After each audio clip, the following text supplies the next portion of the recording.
மிக சிறப்பான முறையிலே வாழ்ந்து வந்தவர் 90 ஆண்டு காலம் வாழ்ந்தார். துங்கபத்ரா நதிக்கரையிலே அவருடைய பிருந்தாவனம் இருக்கிறது. அதற்கு முன்பாக 8 மத்திய பீடாதிபதிகள் பிருந்தாவனம் சேர்த்து நவ பிருந்தாவனம் என்று இன்றையும் அழைக்கப்படுகிறது. மத்திய சம்பிரதாயத்தில் இருப்பவர்கள் அந்த இடத்துக்கெல்லாம் டூர் போடுவார். துங்கபத்ரா நதிக்கரையிலே ஸ்ரீ வியாசராயருடைய அந்த அதிஷ்டானத்தையும் பிருந்தாவனத்தையும் உடனிட்டு பிருந்தாவனத்தையும் தரிசித்து நவ பிருந்தாவனத்தை தரிசித்து வருகிறார்கள் என்று வருகிறார். இரண்டாவது பிறவி சங்கக்கர்ணனின் முதல் பிறவி பிரகலாதனாகவும், இரண்டாவது பிறவி வியாசராயராகவும் எடுத்த பதவி முடிகிறது.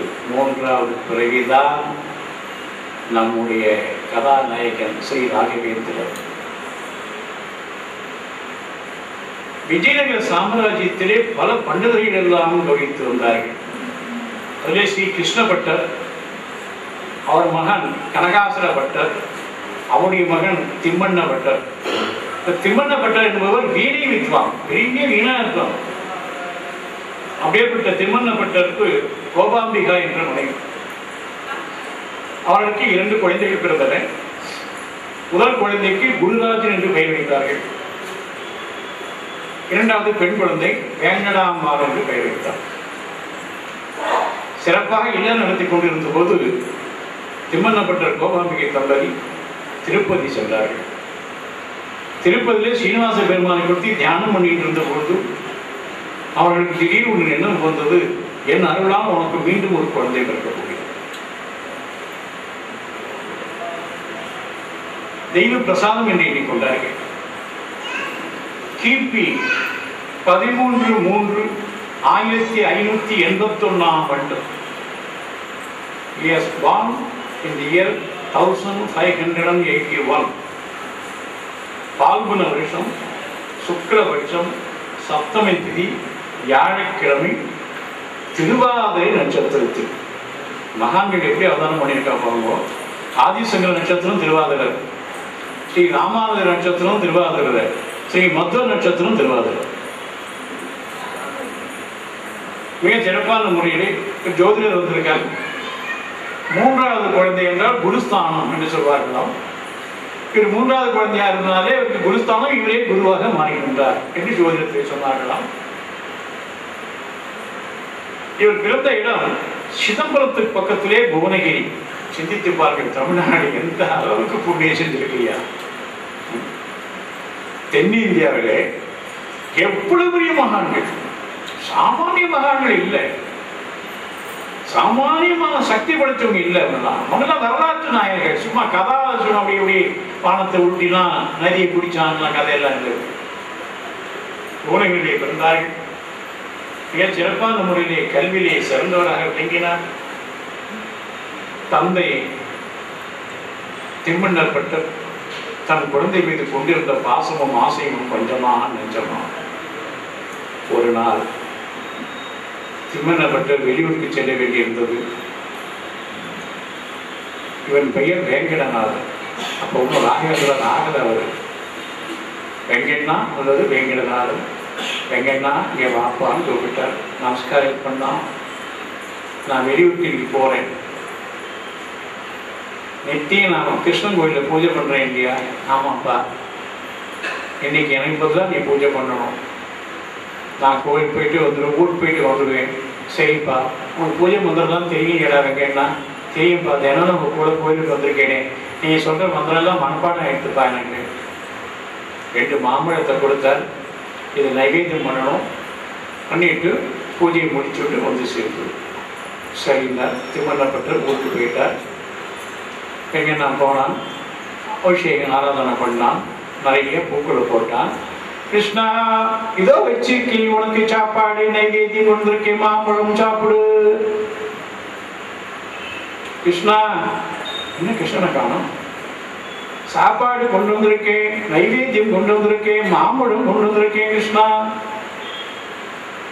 சப்தமே இல்லை. சிவப்பா, எனக்கு பூஜை பண்ண தெரியலையா? நான் தப்பு பண்ணிட்டேனா? நான் கூப்பிட்ட பொருளுக்கு கிருஷ்ண வரலையே, இந்த மாம்பழம் அப்படியே இருக்கே. கிருஷ்ணா, நான் தப்பு பண்ணிட்டேனா? ஏன் நீ வரல? சாப்பிட வேண்டாமா? திடீரென்று சலசல என்று சப்தம் கேட்க கிருஷ்ணன் விக்கிரகம் நடனமாடிக்கொண்டு வந்து நான் என்று தட்டி கொடுத்து ஒரு மாம்பழத்தை எடுத்து சாப்பிட்டு விட்டு போய்விட்டார். அப்பா, நான் எவ்வளோ விசாரம் பண்ணிட்டேன்னு நினைச்சேன். கிருஷ்ணன் வந்து சாப்பிட்டார். சந்தோஷம் தாங்கல. பிறந்த ஆத்துக்கு வந்தான். அடுத்த நாள் காலையில அப்பா ஊரே வந்துட்டு, என்னடா வெங்கண்ணா பூஜையெல்லாம் என்ன பண்ணியா? பண்ணேன்ப்பா, நல்லா பண்ணேன், சாஸ்திரத்துமா பண்ணேன்ப்பா. நான் தட்டை பார்த்தாரு, ஒரு மாம்பழம் இருக்கு. வெங்கண்ணா 2 மாம்பழம் கொடுத்தேனே, 2 நைவேத்தியம் பண்ணியணும். ஆமாப்பா 2 நைவேத்தியம் பண்ணேன், 1 தானே இருக்கு. 1 அவர் சாப்பிட்டாரே. யாரு? கிருஷ்ணன். கிருஷ்ணன் சாப்பிட்டாரா? வெங்கண்ணா என்ன குழந்தை சொல்ற? உனக்கு ஆசையா இருந்து நீ சாப்பிட்டுருப்ப, அது தப்பு கிடையாது. எனக்கு ஆசையா இருந்ததுப்பா, நான் சாப்பிட்டேன்னு சொல்லு. அதை விட்டுட்டு கிருஷ்ணன் சாப்பிட்டான்னு சொல்றியேப்பா. நான் பொய் சொல்ல மாட்டேன்ப்பா.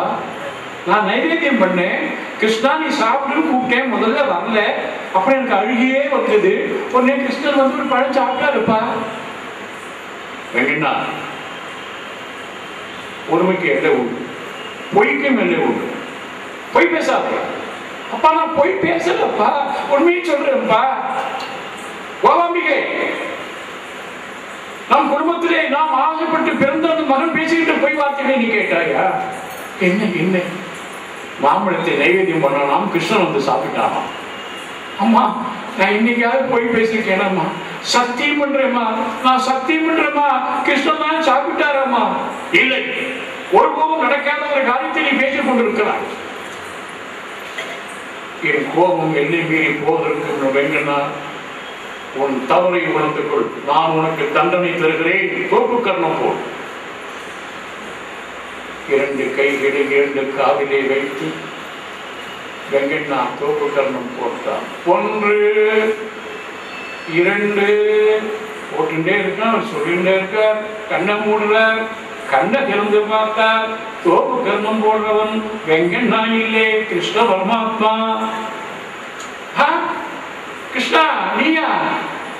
நான் தானே மாம்பழத்தை சாப்பிட்டேன், தண்டனை எனக்குத்தானே கொடுக்க வேண்டும். என்ன சொல்ற கிருஷ்ணா? நீயா தோப்பு கர்ணம் போடுற? கோபாம்பிகே, உங்க அன்னைக்கு கிருஷ்ணன் தெரிகிறாரா? தெரிகிறாரே. கிருஷ்ணன் தோப்புக்கு சொல்லிக்கொண்டே திம்மன்னர் மட்டும் இறந்து போனார். திம்மன்னர் பட்டு மடியிலே விழுந்து கோபாம்பிகையும் உயிர் விட்டார். ஸ்ரீ ராகவேந்திரர் ஆவதற்கு முன் வேங்கடநாதன் பட்ட கஷ்டம் கொஞ்சமா நஞ்சமா. ஒரே நேரத்திலே தாயையும் தந்தையும் இழந்தார் அவர். பிறகு அண்ணன் தான் குருராஜன் குடும்ப பொறுப்பை ஏற்றுக்கொண்டு வெங்கண்ணாக்கு உபநயெல்லாம் செய்வித்து தன் தங்கை வேங்கடாம்பாளுடைய கணவர் லட்சுமி நரசிம்மாச்சாரியாரிடம் அனுப்பி வேதங்களெல்லாம் கற்க வைத்து பிறகு அவர் புவனகிரி வந்தார். குழந்தைக்கு செய்ய வேண்டிய காரியெல்லாம் செய்ய வேண்டும் என்று எண்ணி ராகவேந்திரருக்கு 18 வயதாகும் பொழுது 8 வயதான ஒரு பெண் சரஸ்வதி என்ற பெண்ணை வெங்கண்ணாக்கு கல்யாணம் செய்து கொடுத்தார். சரஸ்வதியோடு வாழ்ந்து வந்தார்கள். ஆனால் அவருக்கு மேற்கொண்டு படிக்க வேண்டும் என்ற ஆர்வம் வந்தவுடனே கும்பகோணத்துக்கு சென்றார். நண்பர்களே, நேற்று எதுவும் காஞ்சிபுரத்தை பற்றி சொன்னேன். கும்பகோணம் மகான்களுடைய இருப்பிடமாக இருந்தது. சங்கர மடம், ஸ்ரீ ராமானுஜருக்குரிய மடம், மொத்த மடத்துக்கு அதிகமான இடம் கொடுத்தது கும்பகோணம் மடம் தான். கும்பகோணம் மடத்துல மருத்துவ சம்பிரதாயம் பெரிய அளவில் கொண்டாடப்பட்டது. அப்பொழுது சுசீந்திர தீர்த்தர் என்ற சுவாமிகள் இருந்தார்கள். வெங்கண்ணா வந்தேன் வருகிறார், மனைவி அழைத்துக் கொண்டு நமஸ்கரிக்கிறார். அடியேன் திம்மண்ண பட்டர், வீணை திம்மண்ண பட்டர் இருந்தாரோ இல்லையோ, அவர் பையன் வந்திருக்கேன், தங்கள்கிட்ட சேர்ந்து பாடம் கற்றுக்கொண்டு வந்திருக்கேன். மிக்க நல்லதப்பா, யாம் உண்மை சேர்த்துக் கொள்கிறோம் என்றார் சுசீந்திர தீர்த்தர். அவர் கண்களிலே திரிந்த ஒளிவட்டம், ஆஹா, மொத்த பரம்பரைக்கு ஒரு மகான முத்த ஒன்று கிடைத்துக் கொண்டிருக்கிறதே. பாடங்கள் நடத்தப்பட்டன. மிகவும் கவனமாக பாடத்தை போதிப்பார். எங்கே போனாலும் பொறாமை போட்டி. உடனிருந்த சீடர்கள் எல்லாம் பார்த்து இவனுக்கு என்ன இப்படி வெங்கண்ணாவிடம் இத்தனை ஆசையும் பாசையும் காட்டுகிறார் என்று எண்ணின்ற ஒரு நாள் ஒரு பாடத்தை நடத்தி வந்த சுசீந்திர தீர்த்தர் ஒரு குறிப்பிட்ட இடத்திற்கு வந்தவுடன் மேற்கொண்டு பொருள் சொல்ல தயங்கி நின்று விட்டால் அந்த நேரத்தில் அந்த பொருள் வரவில்லை. மீண்டும் பாடம் நாளை தொடரும் என்று சொல்லிவிட இரவின் நேரம் கடுமையான குளிர் மனத்திலே எல்லோரும் படுத்துக் கொண்டிருந்த போது சுசீந்திரனுக்கு தூக்கம் வரவே இந்த சீடர்கள்லாம் தூங்குற காட்சியை பார்க்கணும் எல்லாம் வந்தார். ஒரு மூலையிலே வெங்கண்ணா படுத்துக் கொண்டிருக்கிறான். உடலெல்லாம் குளிராலே நடுங்குகிறது. உற்று பார்த்தால் அடியிலே நிறைய ஓலைச்சுவடிகள் என்னவெல்லாம் செதறி கிடக்கு. எல்லாம் குறிஞ்சு பார்த்தால் பரிமளம் அப்படின்னு தளத்துல ஏதோ எழுதியிருக்காரு. அவர் குரு அதை எடுத்து படிச்சா என்ன ஆச்சரியம்! நான் இப்ப காலையில நடத்தின பாடம் நாளைக்கு பொருள் சொல்றேன்னு சொன்னேனே, அந்த பொருள் என்னங்கிறது அவர் எழுதியிருக்காரு. என்ன ஆச்சரியம்! உடனே புறப்பட்டார். குளிர் நடுங்கிற குழந்தைய பார்த்துட்டு மேல காவி வசத்தை மேல போத்தினார். ஓலை எடுத்துன்னு போயிட்டார். பெரிய காத்தால தூக்கம் கலைஞ்சு பார்த்தா வெங்கண்ணா குருவோட காவி வசனம் அவர் உடம்புல இருக்கு. அபிச்சாரம் பண்ணிட்டேனே, நான் தப்பு பண்ணலையே, நான் தப்பு பண்ணலையே, யாரு பண்ணா அந்த பாவத்தை கதறார். கீழே பார்த்தா ஓலைச்சோடியில் அவரை காணும். ஆஹாஹா, மற்ற சீடனுக்கு வந்த சந்தோஷம். குளிர்னாக்க வேற ஏதாவது ஆடை எடுத்து போத்திக்க வேண்டியதானே. குருவோட காஷாய வஸ்திரத்தை நீ போத்திண்டியா? எவ்வளவு அபச்சாரம் உனக்கு தெரியலையா? நான் பண்ணலையே, நான் தப்ப பண்ணலையே, உடம்புல இருக்கு, அதான் எனக்கு புரியலையே. வா குருட்ட. எல்லாரும் குருட்ட போனா உடம்பு நடுநடுன்னு நடங்குது. ஐயா என்ன வேணும்? தப்பு நடந்திருக்கு. ஒரு தப்பு நடக்கலையே. மேல காவி வசனம் போச்சு இருந்ததா? ஆமாம் குரு, ஒத்தியதே நான் தானே. பையங்களுக்கெல்லாம் அப்படி ஒரு அபார சமாதானம் அடைஞ்சார். நீ சாமானியம் என்னடா இருக்கேன்னா, நீ எழுதி வைத்திருந்த ஓலைச்சுவடியிலும் நான் தான் கொண்டு வந்தேன். எந்த ஒரு பாடத்தை நடத்தினோ பொருளை விளக்கிக் கொண்டு இருந்தேனோ அதற்குரிய உண்மையான அர்த்தத்தை நீ பரிமளம் என்று எழுதி தந்திருக்கின்ற அற்புதத்தை நான் பார்த்தேன். என்ன இன்றையிலிருந்து நீ பரிமளாச்சாரியார் என்று அழைக்கப்படுவார் என்று சொல்லி அவரை ஒரு பெரிய பதவிக்கு உயர்த்தி விட்டார்கள். பாடங்கள் முடிவுற்றன. மீண்டும் புவனகிரி திரும்புகிறார் வெங்கடநாதன் தன் மனைவி சரஸ்வதியோடு. அவர் புகழ் ஊரெல்லாம் பரவிற்று. அவரிடம் வேதம் கற்றுக்கொண்டால் நல்லது என்று நிறைய மாணவர்கள் வர ஆரம்பித்து விட்டார்கள். ஆனால் வறுமை, ஏழ்மை என்ன செய்வது? மாணவர்களுக்கு குருகுலத்தில் ஒரு முக்கியமான விஷயம் என்னன்னா, மாணவர்களுக்கு குரு சாப்பாடு போடணும். இப்ப கூட நிறைய நீங்க பார்க்கலாம், வேத பாடசாலையெல்லாம் நடத்தலாம். பல இடங்கள்ல வேத பாடசாலை நடத்துறவா அந்த குரு சாப்பாடு போடணும். அதுக்காக வேத பாடசாலைக்கு ஏதாவது டொனேஷன் கேட்டா கண்ணை மூடின்னு கொடுத்துருவோம், அள்ளி கொடுத்துருவோம். ரசிச்சுட்டு வருது வேதம், நம்பிக்கை இல்லைங்களா? அமெரிக்காவில் ஆராய்ச்சியில் சொல்றான், the best language suited for computer upliftment is Sanskrit. அதர்வண வேதத்துல பலாதிபலாங்கிற மந்திரத்தை விஸ்வாமித்திர மகரிஷி ராமபிரானுக்கு உபதேசம் பண்ணா, இந்த பலாதிபலாங்கிறது என்ன, சீதோஷ நிலையை மாற்றி கொடுக்கும், பசி எடுக்காமல் கொடுக்கும். அந்த மந்திரத்தை வச்சுட்டே வந்தார். நம் நாட்டில் எல்லாம் ஜெர்மனிக்காரன் கொண்டு போயிட்டாங்க. அதர்வண வேதங்கள்லாம் எங்க இருக்கு? பொக்கிஷம் நம்ம ஊரு. ஆனா நாம் அதன் அருமையை நினைக்கலையா? எங்கேயோ போயிட்டுமே. நம்ம பேர்பட்ட வேத விற்பனர்கள் ஏதோ ஒரு 10 பேராவது நடத்துறாருன்னா அவளால் முடிஞ்ச நன்கொடை அவருக்கு கொடுக்கும். வேத பாடசாலை நடத்தும். எதிர்காலமாவது கொஞ்சம் அந்த வேதம் இருக்கிற வரைக்கும் தான் மழை பெய்யும்.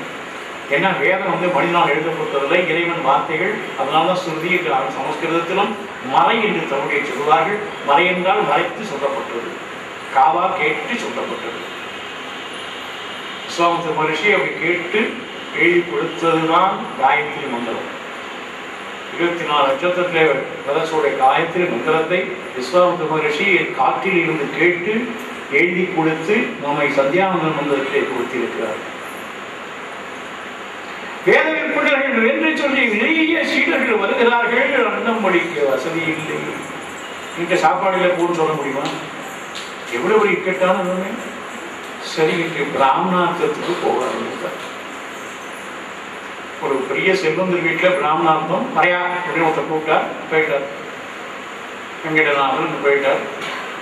அந்த சீஃப் இருப்பா, எல்லாத்துலேயுமே தலைமை புரோகிதர் இருப்பார். நீ அந்த முள்ள உட்காந்து சந்தனம் அரைச்சு கொடு, ஒவ்வொருத்தருக்கும் வேலை கொடுத்து சொல்லிட்டே இருந்தார். சந்தனம் அரைச்சார், சாப்பாடுலாம் ஆயிட்டு. பிராமணனுக்கெல்லாம் சந்தனம் கொடுக்கணும், நிறைய சந்தனம் அரைச்சி வச்சிருக்காரு. வெங்கடநாதன் எடுத்துக்கொண்டு எல்லாரும் பூசிட்டு ஐயோ ஐயோ எரியவே எரிஞ்சு சத்தனாங்க. எரியதான் சந்தனம் குளுமையாக தான் இருக்கணும். யார் இந்த பாவத்தை போடுறது, யார் சந்தனம் அரைச்சதுன்னா அந்த வெங்கடநாதன் தானே அரைச்சான். வெங்கடநாதன் இங்கே தான் என்ன பண்ண சந்தனத்துல ஒன்றும் இல்லையே, எரியலாமே தெரியலையே. ஆனால் நான் எதை செஞ்சாலும் ஒரு வேதத்தை சொல்லிட்டு தான் செய்வேன். இன்னைக்கு நான் வேதம் ஒரு நேருக்கு போது அக்னி சுத்தத்தை சொல்லிட்டு அரைச்சேன்.